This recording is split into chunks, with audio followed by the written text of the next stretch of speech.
Praise the lord. ક્રિસ્મોલ ભાઈએ તથા બહેનો, દિવ્ય ધ્યાનના સંદેશમાં તમારું સ્વાગત છે. સામાન્ય કાળનો 17મો રવિવાર છે. શાસ્ત્રપાઠ સાંભળીએ. યોહાનનો ગ્રંથ 6ઠો અધ્યાય 1લી કડીથી 15મી કડી સુધી.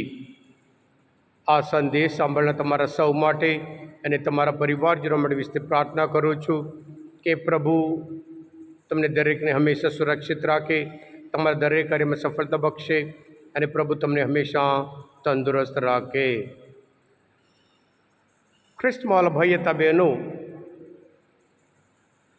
આજના પહેલા અને ત્રીજા શાસ્ત્રપાઠમાં ખોરાક વિશે વાત કરે છે.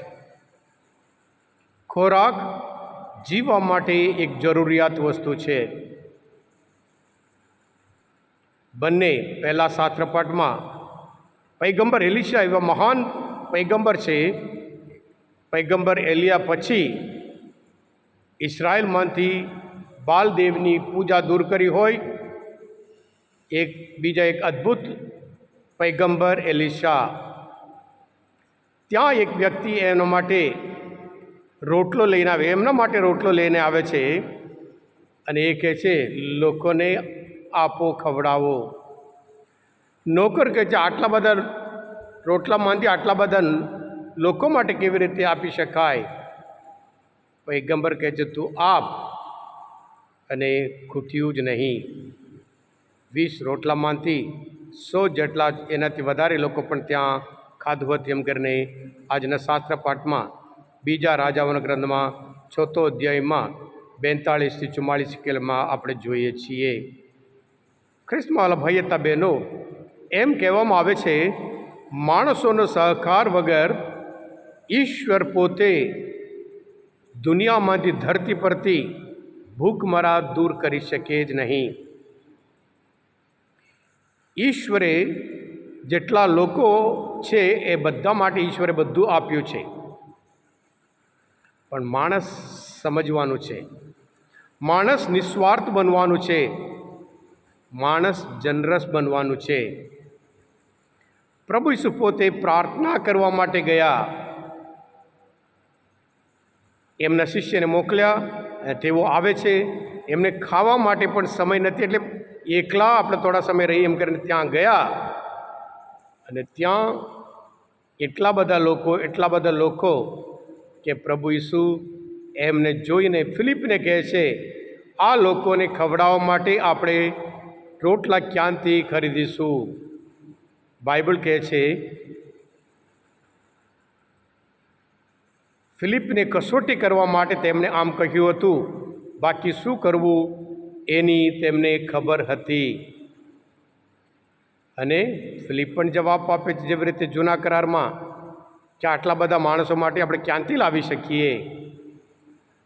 ખ્રિસ્તમાં ભાઈ હતા બહેનો, આ અક્ષય રોટી ચમત્કાર 4 શુભ સંદેશકાર આપે છે. એટલા મહત્વનું છે, એટલો મોટો ચમત્કાર છે, એટલે 4 શુભ સંદેશકાર લખે છે. યોહાન જે પરમ પ્રસાદની સ્થાપના વિશે ખાસ લખતા નહીં, પણ આ ચમત્કાર માટે એક મહત્વનું સ્થાન આપે છે. ખ્રિસ્તમાં ભાઈ હતા બહેનો, જ્યારે હાથીના મોંમાંથી થોડું પડી જાય, એને કશું ખૂટવાનું જ નહીં, નુકસાન થવાનું જ નહીં, ઓછું પડવાનું જ નહીં, પણ જે પડે એનાથી કરોડો કીડીઓ ખાઈ શકે છે. એવી જ રીતે જે લોકો પાસે પુષ્કળ પેદા ભેગા કર્યા છે, એ લોકો થોડું આપે, એના દ્વારા ઘણા બધા લોકો જે ભૂખ્યા છે તેઓ ખાઈ શકે છે. ખ્રિસ્તમાં ભાઈ હતા બહેનો, આજે દુનિયામાં એમ કહેવામાં આવે છે 800 કરોડ લોકો છે, એ બધા માટે ફૂડ એ છે. થોડા સમય પહેલાં પેપરમાં મેં વાંચ્યું હતું, અમેરિકામાં એટલું બધું ઘઉં પેદા કરે છે, એમને ખબર નહીં શું કરવું, એટલે દરિયામાં નાખે છે. અને સાથે સાથે એમ કહેવામાં આવે છે 230 કરોડ લોકો ખોરાક વગર ભૂખ્યા રહે છે અને ખાસ કરીને દરરોજ 83 કરોડના લોકો ભૂખ્યા પેટે ઊંઘવા જાય છે. બીજા એક દુઃખની વાત છે, હકીકત છે, દર વર્ષ 1 કરોડ લોકો ભૂખમરાથી, ખાવા ન મળવાથી મરણ પામે છે. એમાં ખાસ કરીને બાળકો છે. દુઃખની વાત છે. અને સાથે સાથે જે વડીલો હોય છે. જો ઈશ્વરે આ દુનિયામાં બધું આપ્યું હોય બધા માટે, અમુક લોકોના જે સ્વાર્થ છે એના લીધે અમુક લોકોને ખાવાનું મળતું નથી. યુનાઇટેડ નેશન્સ ઓર્ગેનાઇઝેશન પોતે નક્કી કર્યું છે 2030 સુધી આ ધરતી પરથી ભૂખમરા કમ્પ્લીટલી દૂર કરવાનું છે, ઇરેડિકેટ કરવાનું છે.